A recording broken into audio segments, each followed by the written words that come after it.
ନମସ୍କାର। ଆସନ୍ତୁ ଆରମ୍ଭ କରିବା ଆଜିର ଏହି ସୁନ୍ଦର ଭିଡ଼ିଓଟି। ଓମ୍ ନମୋ ଭଗବତେ ବାସୁଦେବାୟ। ଓମ୍ ନମୋ ଭଗବତେ ବାସୁଦେବାୟ। ଓମ୍ ନମୋ ଭଗବତେ ବାସୁଦେବାୟ। ଓଡ଼ିଆ ଭାଗବତ, ଲେଖକ ଜଗନ୍ନାଥ ଦାସ, ପ୍ରଥମ ସ୍କନ୍ଧ, 16 ଅଧ୍ୟାୟ। ସୁତ କହନ୍ତି ଅନୁରାଗେ, ଆନନ୍ଦେ ମୁନିଙ୍କର ଆଗେ। ସୁତ ଉବାଚ, ସ୍ୱଭାବେ ଅଭିମନ୍ୟୁ ସୁତ, ତେଜ ବିକ୍ରମେ ପରୀକ୍ଷିତ। ବ୍ରାହ୍ମଣ ବାକ୍ୟ ଜନ୍ମ କାଳେ, ସମ୍ଭବି ହସ୍ତିନା ମଣ୍ଡଳେ। ରାଜ୍ୟ ଆବରି ମହା ତେଜେ, ବିପ୍ର ବଚନ ଗୁଣ ଭଜେ। ବିରାଟ ସୁତ ସୁତା ଥିଲା, ସ୍ନେହ ସେ ପରୀକ୍ଷିତ ଦେଲା। ଉତ୍ତର ସୁତା ଭାଗ୍ୟବତୀ, ନାମ ତାହାର ଇରାବତୀ। ତାହାର ଗର୍ଭେ 4 ସୁତ, ଧର୍ମେ ସମ୍ପାଦି ପରୀକ୍ଷିତ। କୁମାର ଜନ୍ମ ଜୟ ଆଦି, ସକଳ ଗୁଣେ ସେ ପ୍ରସିଦ୍ଧି। ଆନନ୍ଦେ ରାଜା ପରୀକ୍ଷିତ, ଯଜ୍ଞ ବରିଲା ପୁରୋହିତ। ଗଙ୍ଗାର ତୀରେ ବେଦ ସିଦ୍ଧ, ସାଧିଲା 3 ଅଶ୍ୱମେଧ। ଦକ୍ଷିଣା ଦେଲା ମନ ଭରି, ଦିଗ ବିଜୟ ବିଜେ କରି। କଳି ଯୁଗକୁ ଏକ ଦିନେ, ଦେଖିଲା ବେଳ ଅବସାନେ। ସେ ଶୂଦ୍ର ଜାତି ନୃପ ସଜେ, କାଷ୍ଠ ମୂଷଳ ଧରି ବୁଝେ। ଅଗ୍ରେ ଗୋ ମିଥୁନକୁ ଥୋଇ, ହୁଙ୍କାରେ ପାଦ ପ୍ରହରଇ। ତାହାକୁ ଦେଖି ନୃପମଣି, ତକ୍ଷଣେ ଭୁଜ ଧରି ଆଣି। ବନ୍ଧନ କଲା ବାହୁବଳେ, ସେ ବୀର ଅବନୀ ମଣ୍ଡଳେ। ଏମନ୍ତେ ସୁତ ମୁଖୁ ଶୁଣି, ସୌନକ ଆଦି ଯେତେ ମୁନି। ଆନନ୍ଦେ ହୋଇ କୃତକୃତ୍ୟ, ବୋଲନ୍ତି ଶୁଣ ମୁନି ସୁତ।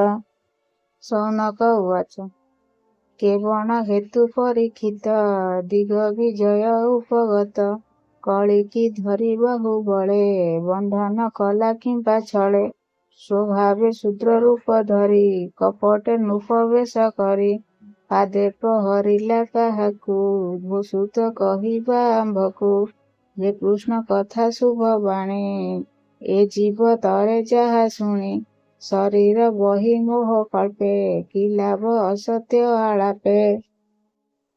ଆୟୁଷ ଦିନୁ ଦିନ ତୁଟେ, ଜଳ ଯେ ସନେ ଛିଦ୍ର ଘଟେ। କ୍ଷୁଦ୍ର ଆୟୁଷ ପ୍ରାଣୀଙ୍କର, ଅମୃତ ଦାତା ଚକ୍ରଧର। ଯଜ୍ଞ ପ୍ରାଣିକ ନାଶ ଅର୍ଥେ, ମୃତ୍ୟୁ ପୁରୁଷ ଏ ଜଗତେ।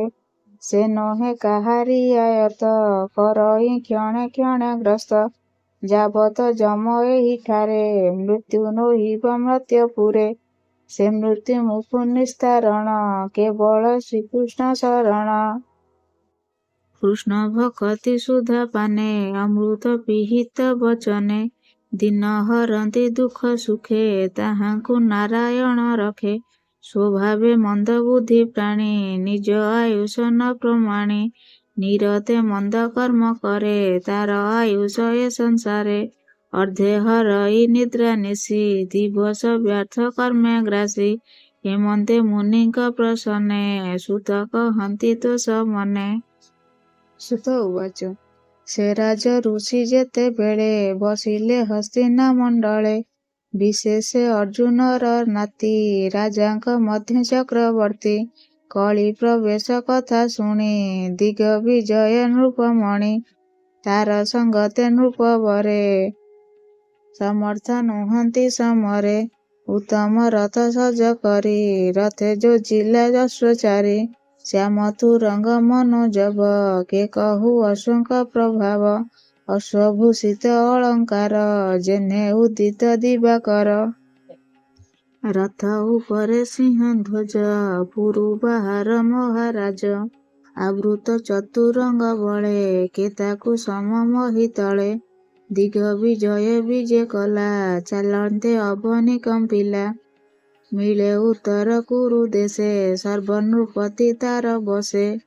ଭଦ୍ରାଶ୍ୱ କେତୁମାଳ ଜିଣି, ଭାରତ ବର୍ଷ ନୃପମଣି। ବରଷ କିଙ୍କୁରୁଷ ଆଦି, ଜିଣିଲା ସକଳ ସମ୍ପାଦି। ସର୍ବ ନୃପତି ତା ଚରଣେ, ଧନେ ଖଟିଲେ ଦାସପଣେ। କେତେହେଁ ଲୋକ ତାର ଆଗେ, କୃଷ୍ଣ ଚରିତ ନାନା ରଙ୍ଗେ।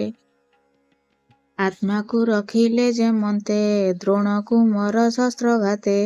ବୃଷ୍ଟି ପାଣ୍ଡବ ବନ୍ଧୁପଣେ ଭକତି କୃଷ୍ଣ ଚରଣେ ପୂର୍ବ ପୁରୁଷଙ୍କର ବାଣୀ ତୋଷ ତାହାଙ୍କ ମୁଖୁ ଶୁଣି ସନ୍ତୋଷ ହେଲେ ନୃପମଣି ଉତ୍ତମ ଧନ ବସ୍ତ୍ର ଆଣି ତାହାଙ୍କୁ ଦେଲେ ପୁରସ୍କାର ରତ୍ନ କଙ୍କଣ ମଣିହାର ପାଣ୍ଡବ ତୁଲେ ଯେତେ ଭାବ ସଂସାରେ ସାଧିଲେ ମାଧବ ରଣେ ସାରଥି ପଣେ ରଥେ ଯେ ବନବାସ ଘୋର ପଥେ ଦୁଃଖୁ ଉଦାରି ସଖା ପଣେ ହସ୍ତିନା ଗଲେ ଧୂତ ପଣେ ଆସନ ଶୟନ ଭୋଜନେ ସ୍ମୃତି ବଚନେ ବନ୍ଧୁପଣେ ଏ ଆଦି ଯେତେ କର୍ମ କରି ପାଣ୍ଡବ ସଙ୍ଗତେ ବିହରି ସେ ଭାବ ଘେନି ଦୃଢ଼ ଚିତେ ଭଜିଲା କୃଷ୍ଣ ପାଦ ଗତେ ପୂର୍ବ ପୁରୁଷଙ୍କର ଧର୍ମ ସାଧିଲା ଅନୁଦିନେ କର୍ମ ସେ ପୁଣି ନିଜ କର୍ମ ବସେ ଲଭିଲା ଅଳପ ବୟସେ ତାର ଆଶ୍ଚର୍ଯ୍ୟ କଥା ଯେତେ ଶୁଣ ସୌନକ ସୁଧ ଚିତେ ଧର୍ମ ଯେ ଏକ ପାଦ ବହି ଦିନେ ସେ ବୃଷ ରୂପ ହୋଇ ଭୂମିକି ଦେଖି ଧେନୁ ରୂପେ ବିଶ୍ୱାସେ ମିଳିଲା ସମୀପେ ସେ ଧେନୁ ଅତି ଦୁଃଖେ ଦୁଃଖୀ ଅଧୋବଦନେ ଅଶ୍ରୁମୁଖୀ କାନ୍ଦହିଁ ତେଜହୀନ ହୋଇ ବସ୍ୟା ବିହୁନେ ଯେନେ ଗାଇ ତାର ବଦନ ଚାହିଁ ଧୀରେ ଧର୍ମ ପୁଛଇଁ ପ୍ରିୟ ଭରେ ବସୁନ୍ଧରୀ ସତ୍ୟ କହ ତୋର ବିଷୟ ମୋ ସନ୍ଦେହ ତୋର ଶରୀରେ କିବା ବ୍ୟାଧି ଅନ୍ତର ବାହାରେ ଆଚ୍ଛାଦି ବିରସ ବଦନ ତୋହର ଯେ ମୁଖ ସ୍ୱଭାବେ ସୁନ୍ଦର କିବା ତନୟ ତୋର ମଲା ସ୍ୱାମୀ ବା ଦୂରେ ପ୍ରବାସିଲା କିବା ତୋହର ମନ ବ୍ୟଥା କି ନଷ୍ଟ ଧନେ ତୋର ଚିନ୍ତା ଏ କଇଁ ପାଦ ଦେଖି ମୋତେ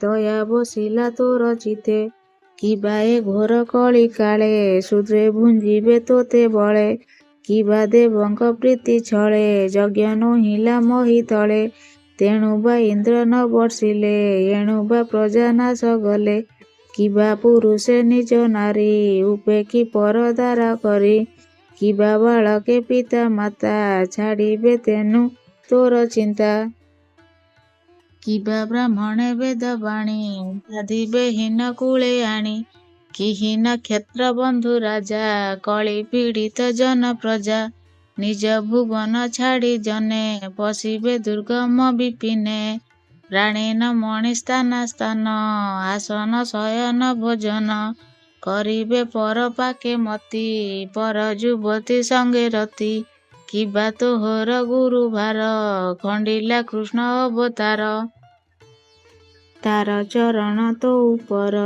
ଯେହ୍ନେ ଭୂଷିତ ଅଳଙ୍କାର ତାର ଚରିତ ଗୁଣ ଲୀଳା କିବା ତୋ ମନ ସୁମରିଲା ତାର ବିଯୋଗ ତୋର ଚିତ୍ତ ଚିନ୍ତା ସାଗରେ ମୋହଗତ ଏ ଆଦି ଯେତେ ଚିନ୍ତା ଭାର କହ ତୋ ବିମନ ବ୍ୟବହାର ତେବେ ପୂଜନ୍ତି ତୋତେ ଭଲେ ଏବେ ଅବଜ୍ଞା କିବା କଲେ କାଳ ବା ତୋର ଶୁଭ ହରି ଏଣୁ ଦିଶିଲୁ ହତ ଶିରି ଧର୍ମ ବୃଷଭ ବାକ୍ୟ ଶୁଣି ଧରଣୀ କହେ ମନେ ଗୁଣି ଧରଣୀ ଉବାଚ ଭୋ ବୃଷ ଯେତେ ପ୍ରଶ୍ନ ତୋର ଏ ତୋତେ ନୋହେ ଅଗୋଚର ତୋହର ଚତୁର ଚରଣ ପ୍ରାଣୀଙ୍କ ସୁଖର କାରଣ ସତ୍ୟ ଶୌଚ ଦୟା କ୍ଷାନ୍ତି ତ୍ୟାଗ ସନ୍ତୋଷ ରୁଜୁ ବୃତ୍ତି ତପ ସମତା ସମଦମ ତିତିକ୍ଷା ଇନ୍ଦ୍ରିୟ ସଂଯମ ଜ୍ଞାନ ବୈରାଗ୍ୟ ଐଶ୍ୱର୍ଯ୍ୟ ସ୍ୱାତନ୍ତ୍ର୍ୟ ତେଜ ସ୍ମୃତି ଶୌର୍ଯ୍ୟ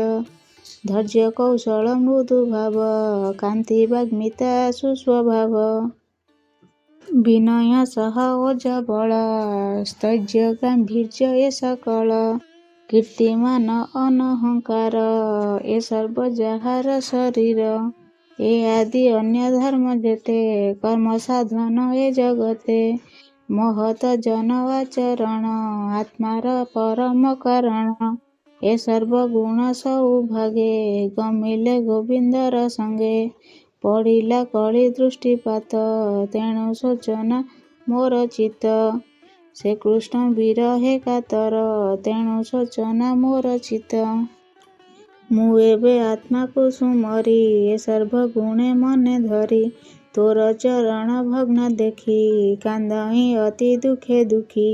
ଦେବତା ଋଷି ପିତୃଗଣ ଯେ ବର୍ଣ୍ଣାଶ୍ରମ ଆଚରଣ। ଏ ସର୍ବଧର୍ମ ଗଲା ଦୂର ମୋତେ ଛାଡ଼ିଲେ ଚକ୍ରଧର। ବ୍ରହ୍ମାଦି ଦେବ ଦେବୀ ଯେତେ ନିଶ୍ଚଳେ ମୋହର ସହିତେ। ଯାର ଅପାଙ୍ଗ ମୋକ୍ଷ ସିରି ଲଭିବୁ ବୋଲି ଆଶ କରି। କଠୋର ତପ ସାଧି ବନେ ପ୍ରପନ୍ନ ଯାହାର ଚରଣେ। ସେ ଲକ୍ଷ୍ମୀ ତେଜୀ ପଦ୍ମବନ ଯାର ହୃଦୟେ ଲଭି ସ୍ଥାନ। ସେ ସ୍ଥାନେ ନ ରହେ ତା ମନ ଯାର ଚରଣେ ନିତ୍ୟ ଧ୍ୟାନ। କରି ବଞ୍ଚହିଁ ସର୍ବବେଳା ସେ ହରି ନିଜ ପୁରେ ଗଲା। ତାର ଚରଣ ଚିହ୍ନ ଯେତେ ଧ୍ୱଜ ଅଙ୍କୁଶ ମୋର ଗାତ୍ରେ। ସେବେ ସେ ଅଳଙ୍କୃତ ହୋଇ ଶୁଦ୍ଧ ସୁନ୍ଦର ବିରାଜଇ। ଯେଣୁ ଛାଡ଼ିଲେ ମୋତେ ହରି ତେଣୁ ଦିଶଇ ହତ ଶିରି। ଅସୁର ଅକ୍ଷୋହିଣୀ ଭାର ଉଶ୍ୱାସ କଲା ଯେ ମୋହର। ତୋତେ ସ୍ଥାପିଲେ ଏ ସଂସାରେ ଅଶେଷ ଜନ ଉପକାରେ। ଯାଦବ ବଂଶ ହିତକର ଅଶେଷ ଅନଙ୍ଗ ସୁନ୍ଦର। ଏ ତିନି ଲୋକ ମନ ମୋହେ ଶ୍ୟାମ ସୁନ୍ଦର ନିଜ ଦେହେ। ସେ ରୂପ ହୋଇଲା ଅନ୍ତର ତେଣୁ ବିଭିନ୍ନ ରୂପ ମୋର। କଥନ ମନୋହର ସ୍ମିତେ ପ୍ରେମାବଲୋକ ବହୁ ମତେ। ଦ୍ୱାରକାପୁର ନାରୀଙ୍କର ଯେ ମାନ ହରେ ନିରନ୍ତର। ଯାର ଚରଣ ରେଣୁ ଲାଗି ତୃଣ ଛଳେ ମୁଁ ପୁଲଙ୍କାଙ୍ଗି। ତାର ବିଯୋଗ କେବା ସହି ଏ ଜୀବ ଲୋକେ ଦେହ ବହି। ସୂତ କହନ୍ତି ଅବଧାନେ ଏବେ ହୋ ଶୁଣ ମୁନି ଜନେ।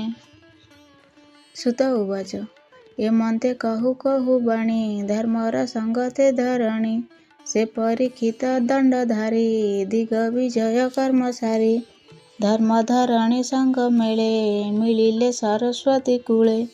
ବୋଲାଇ ଦାସ ଜଗନ୍ନାଥ ଗୀତ ପ୍ରବନ୍ଧେ ଭାଗବତ। ଭବ ସିନ୍ଧୁ ତରଣେ ଭେଳା ଏଣେ ସୁଜନେ ହୁଅ ମେଳା। ଅମୃତ କୃଷ୍ଣର ଚରିତ ପ୍ରଥମ ସ୍କନ୍ଧେ ଭାଗବତ।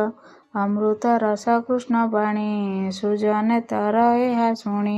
ଇତି ଶ୍ରୀମଦ୍ଭାଗବତେ ମହାପୁରାଣେ ପାରମହଂସ୍ୟାଂ ସଂହିତାୟାଂ ପ୍ରଥମ ସ୍କନ୍ଧେ ନୈମିଷାରଣ୍ୟୋପାଖ୍ୟାନେ ପୃଥିବୀଧର୍ମ ସମ୍ବାଦୋ ନାମ ଷୋଡ଼ଶୋଧ୍ୟାୟ ସମାପ୍ତ। ଆଜି ପାଇଁ ଭିଡ଼ିଓଟି ଏତିକି। ପୁଣି ଦେଖା ହେବ ଆଉ ଗୋଟେ ସୁନ୍ଦର ଭିଡ଼ିଓରେ। Thanks for watching.